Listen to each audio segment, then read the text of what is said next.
Teilhard's life. Born in 1881 in the French province of Auvergne, Teilhard was the fourth of 11 children.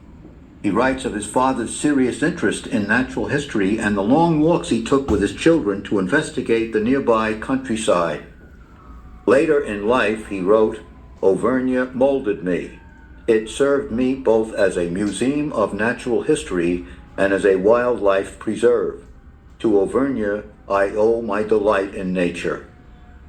His mother's deep Christian piety and personal devotion to Christ was an important factor for family life.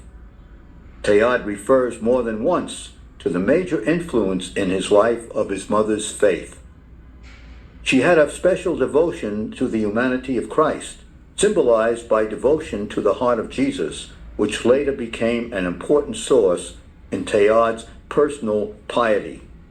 Following homeschooling in 1892, Teilhard was enrolled, according to family custom, in a Jesuit boarding school. Although no prodigy, he did well in his studies, including Latin, Greek, German, and science. He maintained a special interest in rocks, part of his lifelong effort to apprehend an absolute. He recalls, "A memory, my very first. I was 5 or 6. My mother had snipped off a few of my curls, and I picked one up and held it close to the fire. The hair was burnt up in a fraction of a second. A terrible grief assailed me. I had learned that I was perishable. What used to grieve me when I was a child, this insecurity of things. At 7 years with my iron plow hitch, I believed myself rich with a treasure incorruptible, everlasting. And then it turned out that what I possessed was just a bit of iron that rusted.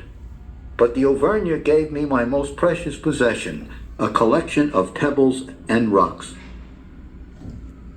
In The Heart of Matter, he recalls that between ages 10 and 30, he maintained a special interest with the cosmic in its solid state.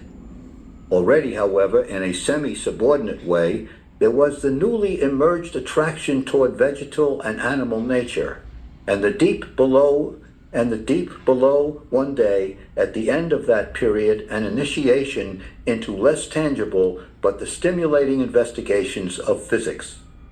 However, on either side of matter, he realized two other realities, life and energy, the three columns that supported his interior visions and delight.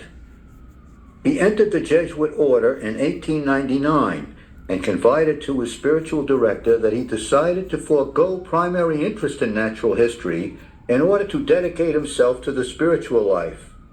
The director responded that he would be foregoing his Jesuit vocation if he did that, because the Jesuit vocation is to find God present in all things, no matter what one is assigned to do.